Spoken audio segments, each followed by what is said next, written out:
Right Nagarjuna గారు, దాదాపు 11 ఏళ్ళండి ఈ రోజుతో భూ సమీకరణ మొదలయ్యి 3 రైతులు భూములు ఇవ్వడంతో రాజధాని ప్రక్రియ ముందుకు పడి 11 ఏళ్ళు. ఈ 11 ఏళ్లలో ఏం జరిగింది అమరావతిలో అనంటే, మధ్యలో మా వైఎస్ఆర్సీపీ గవర్నమెంట్ కూడా వచ్చింది. అంతకుముందు చంద్రబాబు నాయుడు గారు 2015లో భూ సమీకరణకు శ్రీకారం చుట్టడం మొదలుపెట్టినప్పటి నుంచి ఇప్పుడు మళ్ళీ 18 నెలల కాలం, మధ్యలో వైఎస్ఆర్సీపీ ఒక 5 ఏళ్ల కాలం, ఇవన్నీ ఉన్నాయి. కానీ డైరెక్ట్ క్వశ్చన్ ఏంటంటే, అమరావతికి ఈ రోజుకి ఇదే స్థితిలో ఉండడానికి అసలు విలన్ ఎవరు అంటే ఏం చెప్తారు? సాక్షి టీవీ ప్రేక్షకులకి ముందుగా నా నమస్కారాలండి. అందులో ప్యానెల్లో ఉన్నటువంటి పెద్దలు ప్రొఫెసర్ గారికి కూడా నా నమస్కారాలు. సరే, మీకు ఒక చిన్న విషయం చెబుతాను, వినండి సార్. ఇప్పుడు ఆంధ్రప్రదేశ్ రాష్ట్రంలో ఒక రాజధాని అమరావతి ఉండాలని సుమారుగా 53,748 ఎకరాలు చంద్రబాబు నాయుడు గారు తీసుకున్నారు.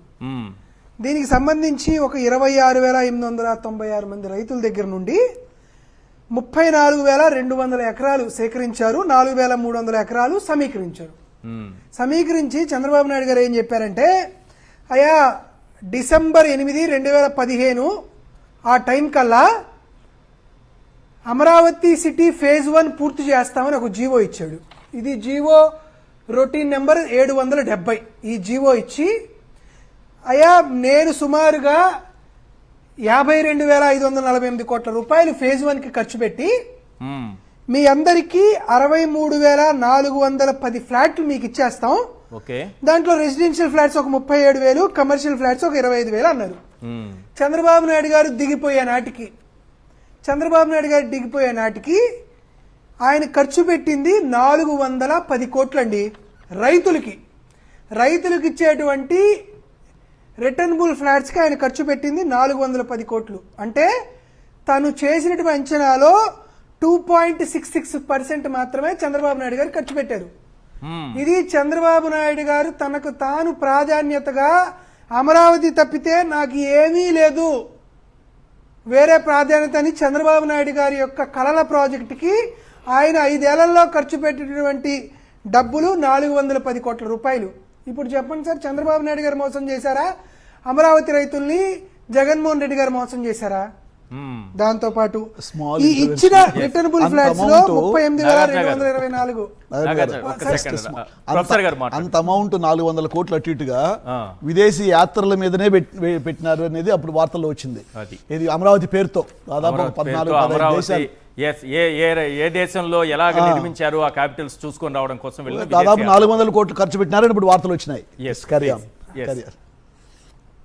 రామచంద్రయ్య గారు, ప్రొఫెసర్ గారు ఇప్పుడు వాషింగ్టన్ల గురించి, ఇస్తాంబుల్ గురించి, శ్రీలంక గురించి, వాటి గురించి మాట్లాడుకుంటే ఆ లెక్కలు కూడా ఉంటాయి. ఈ 38,224 ఈ మనం చెప్పుకున్నాం కదా, ఈ 63,410 ఫ్లాట్లు ఎట్లా ఇవ్వాలని చంద్రబాబు నాయుడు గారికి వారి కుటుంబానికి వాస్తు చెప్పేటువంటి ఒక సిద్ధాంతి దగ్గరికి పోయాడు. లేదు సార్, నేనేం అబద్ధాలు చెప్పట్లేదు, నిజమే చెప్తున్నా. ఆ సిద్ధాంతి పేరు ఎన్ వీర రాఘవ. ఆయన సిద్ధాంతి పేరు. వాస్తు చూస్తుంటాడు చంద్రబాబు నాయుడు గారి కుటుంబానికి. ఈ ఎన్ వీర రాఘవ గారికి నెలకి ₹1,00,000 గౌరవ వేతనం ఇస్తూ ఈయన్ని వాస్తు కన్సల్టెంట్ గా సిఆర్డిఏ వాళ్ళు రిక్రూట్ చేసుకున్నారు. ఈ చంద్రబాబు నాయుడు గారు వాస్తు సిద్ధాంతి గారు ఏం చేశారో చెప్తాయనండి. కృష్ణయ్యపాలెం RS నెంబర్లో వాగుల్ని నివాస స్థలాలుగా ఫ్లాట్లు ఇచ్చారు. ఇది కృష్ణయ్యపాలెం RS నెంబర్ 60, 120, 122, 123. మామూలు సిద్ధాంత సార్ చంద్రబాబు నాయుడు గారి సిద్ధాంతి. తరువాత కృష్ణయ్యపాలెం RS నెంబర్ 60, 120, 122లో కొండవీటి వాగుని వాణిజ్య స్థలాలుగా అదే సిద్ధాంతి చంద్రబాబు నాయుడు గారి సిద్ధాంతి ఇచ్చారు. తరువాత తుళ్ళూరు RS నెంబర్ 80లో 172 ఎకరాల చెరువుని నివాస స్థలాలుగా సిద్ధాంతి మళ్లీ ఇచ్చాడు ఫ్లాట్లు. ఆ తర్వాత నవులూరు RS నెంబర్ 584లో వాగుని మాయం చేసి వాణిజ్య స్థలాలుగా మళ్లీ ఇచ్చాడు. చంద్రబాబు నాయుడు గారి సిద్ధాంతి ఎంత పవర్ఫుల్ అంటే, వాగులు, వంకలు, నదులు కాదు, ఈసారి శ్మశానాలు. మందాడవులో RS నెంబర్ 296లో శ్మశానాల్లో రైతులకి రిటర్నబుల్ ఫ్లాట్స్ ఇచ్చాడు మన సిద్ధాంతి, మామూలు సిద్ధాంత. చంద్రబాబు నాయుడు గారి సిద్ధాంతం అంటే చూడండి సార్, శ్మశానాల్లో కూడా ఇచ్చారు. ఈ రైతులు తమకు వాస్తు ప్రకారం శ్మశానాల్లో ఇల్లు పోతే ఆడ వాగులు వంకలు, వాస్తు ప్రకారం అయితే శ్మశానాల్లో ఇల్లు కట్టకూడదు. మరి చంద్రబాబు నాయుడు గారి చట్టం ప్రకారం అయితే సిద్ధాంతం చెరువుల్లో ఇచ్చారు, వాగుల్లో కట్టకూడదు. చట్టము ఒప్పుకోదు, వాస్తువు ఒప్పుకోదు. సార్ చంద్రబాబు నాయుడు గారి సిద్ధాంతి ఎన్ వీర రాఘవ గారు నెలకు ₹1,00,000 గౌరవ వేతనం తీసుకుంటూ ఆయన ఇచ్చినటువంటి పద్ధతులు నేను చెప్తున్నా. లేదు నువ్వు వ్యతిరేకిస్తే నీ మీద ఒక కేసు, నా మీద ఒక కేసు, ప్రొఫెసర్ గారి మీద ఒక కేసు పెడతారు. మరి నేను ఇది రికార్డుగా చెప్తా ఉన్నా. చూసిన వాళ్ళు ఎవరైనా ఉంటే కాదయా నువ్వు చేసింది తప్పయా అని ఎవరైనా ఉంటే చెప్పండి. మరి ఎవరు చెప్పరు కదా. ఇదంతా జరిగింది సార్. ఇంకా ఆశ్చర్యం, ఈయన విజన్ అంటారా జోకర్ అంటారా నాకు అర్థం కాదు. నాకైతే చంద్రబాబు నాయుడు గారికి పిచ్చుందని నాకు అనుమానంగా ఉంది. అది ఎందుకులేండి అలాంటి ప్రొఫెసర్ గారు కూడా ఉన్నారు. ఒక విషయం చెప్తాను సార్. లేదు సార్ నేను చెప్తాను. భారతదేశంలో అత్యంత రద్దీగా ఉండేటువంటి railway station Howrah railway station sir. Okay, అంటే పర్ డే అక్కడ 1,35,000 మంది ప్యాసింజర్స్ ఎక్కి దిగుతూ ఉంటారు హౌరా స్టేషన్. దాంట్లో 23 ప్లాట్ఫామ్స్ ఉన్నాయి, 86 ఎకరాలు. సో అది హౌరా స్టేషన్ పెద్దది. చంద్రబాబు నాయుడు గారు అమరావతిలో 1,500 ఎకరాల్లో రైల్వే స్టేషన్ పెడతా అంటున్నాడు సార్. మరి ఏం చెప్పమంటారు? మనం మనిషి అనుకోవాలా లేకపోతే విజన్ అనుకోవాలా? అంటే చంద్రబాబు నాయుడు గారు లెక్క ప్రకారం అమరావతి రైల్వే స్టేషన్ లో రైలు ఎక్కాలంటే ఆ రైల్వే స్టేషన్కి వెళ్ళి ఇంకో రైలు ఎక్కి మళ్ళీ ఆ రైలు ఎక్కాలి. రైల్వే స్టేషన్ లో రైలు ఎక్కడానికి రైలు ఎక్కాలా? కట్ చేస్తే 3 లక్షల మంది.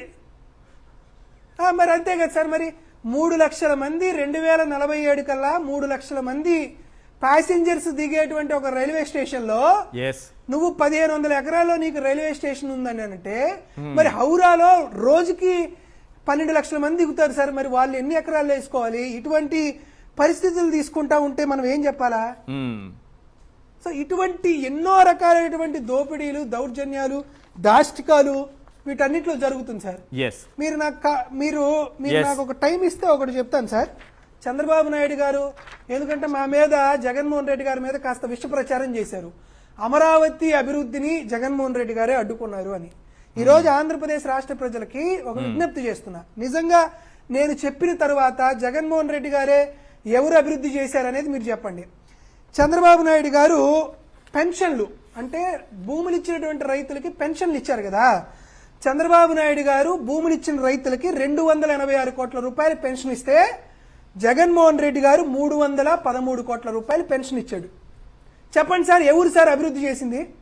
దాంతోపాటు కౌలు చంద్రబాబు నాయుడు గారు 790 కోట్ల రూపాయలు కౌలు రైతులకు ఇస్తే జగన్మోహన్ రెడ్డి గారు 1,092 కోట్ల రూపాయలు కౌలు ఇచ్చాడు. సార్ ఎవరు సార్ చెప్పింది ఏ అమరావతిని డెవలప్ చేసింది? ఇంకొకటి మీకు చెప్తానండి సార్. జగన్మోహన్ రెడ్డి గారు చంద్రబాబు నాయుడు గారికి ఒక డిఫరెన్స్. చంద్రబాబు నాయుడు గారు 5,674 కోట్ల రూపాయలు 5 ఏళ్ల కాలంలో అమరావతి కోసం కష్టపెడితే దాంట్లో 5,305 కోట్ల రూపాయలు అప్పులు తీసుకొచ్చాడు. ఇక్కడ ఆశ్చర్యకర విషయం చెప్తాను సార్. సార్ ఇప్పుడు మీరు, నేను, ప్రొఫెసర్ గారు ముగ్గురం కలిసి హోటల్కి వెళ్ళాం సార్, భోజనం చేశాం. అవును.